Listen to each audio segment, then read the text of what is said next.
सामान्य कास्तकार बांधवासाठी आपला मित्र उदय घेऊन आला अनोखा व्हिडिओ पाहण्यास सर्वांचे शेती मित्र करतो आजचा स्वागत। सामान्य कास्तकार बांधवासाठी सध्याचा हा लाख मोलाचा व्हिडिओ आणि सध्याची लाख मोलाची माहिती।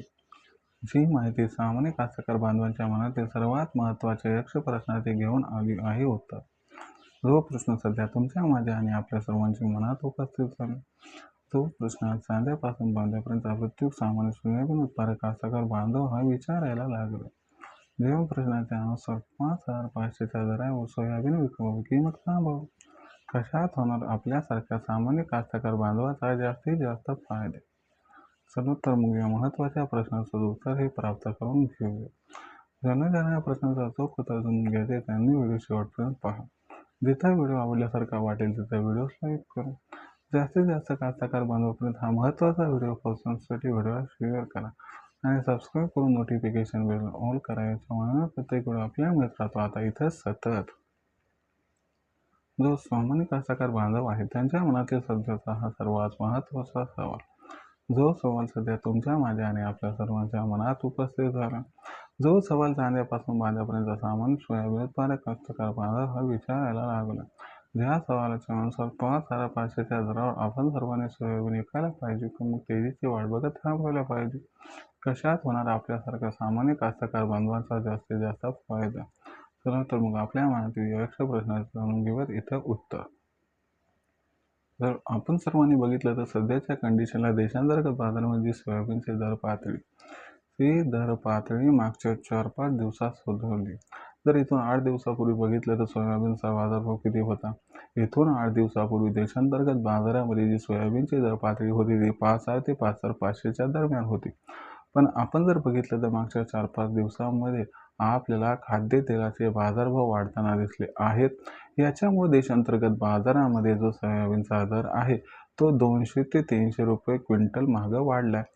सध्याच्या कंडिशनला बघितलं तर सोयाबीनची दर पातळी 5,300 पासून 5,700 रुपये प्रति क्विंटलच्या दरम्यान आहे आणि सोयाबीनचा असणारा सरासरी बाजारभाव 5500च्या आसपास आहे।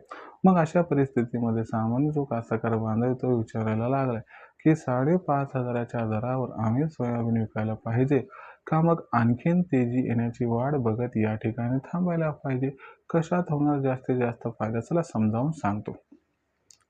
जर आपण बघितलं तर सध्याच्या कंडिशनमध्ये जी तेजी दिसत आहे त्या तेजीचं कारण आहे की कच्च्या तेलाचे बाजारभाव हे वाढले आहेत। याच्यामुळे खाद्यतेलाचे भाव वाढले आहेत आणि याच्यामुळे कुठेतरी आपल्याला सोयाबीनच्या दराला या ठिकाणी आधार मिळताना दिसत आहे। पण लक्षात घ्या, संघर्ष हा आज ना उद्या तर संपुष्टात येणार, म्हणजे फंडामेंटल्स बघणं गरजेचं आहे। जर आपण बघितलं तर यंदाच्या वर्षी अमेरिकेमध्ये पाऊसकाळ चांगला होण्याची शक्यता असल्यामुळे आपल्याला सोयाबीनचं उत्पादन तिथं वाढताना दिसणार आहे। याचा अर्थ भविष्यामध्ये आपल्याला मागणीपेक्षा पुरवठा जागतिक बाजारामध्ये जास्त दिसणार आहे। याच्यामुळे आंतरराष्ट्रीय बाजारात सोयाबीनचे दर तेजी जास्त काळ राहू शकत नाहीत। आंतरराष्ट्रीय बाजारात सोयाबीनचे दर जास्त काळ तेजीत राहू शकत नाहीत। याचा अर्थ की सोयाबीनच्या दरावर भविष्यात दबाव येणार। याचा अर्थ सोयाबीनचा दर तेजीत राहण्यापेक्षा थोडा मंदीत राहण्याची शक्यता आहे। पण इथं टेन्शन घ्यायची गरज नाही, कारण सध्याची जी भावपातळी ती आपल्यासाठी उपयुक्त आहे विक्रीसाठी। म्हणून आपण सुद्धा 5,500चा जो सध्याचा भाव या ठिकाणी यावरती सोयाबीनची विक्री ही करून टाकायला पाहिजे। आणि जर आपण सर्वांनी असं केलं तर तुम्हाला सांगतो तुमचा फायदा होणार, कारण भविष्यात सोयाबीनचा भाव जास्त वाढले याची काही शाश्वती नाही। सोयाबीनचा भाव भविष्यात मग कशा पद्धतीने राहणार याच्याबद्दल अधिक अचूक माहिती जाणून घेण्यासाठी पाहत राहा आवडतं यूट्यूब चॅनल शेती मित्र। व्हिडिओमधील माहिती आवडली असेल तर व्हिडिओस लाईक करा, कास्तकार बांधवापर्यंत हा व्हिडिओ पोहोचवण्यासाठी शेअर करा, सबस्क्राईब करून नोटिफिकेशन बेलला ही ऑल करा। यामुळे प्रत्येक व्हिडिओ आपल्याला मिळत राहतो या ठिकाणी सतत।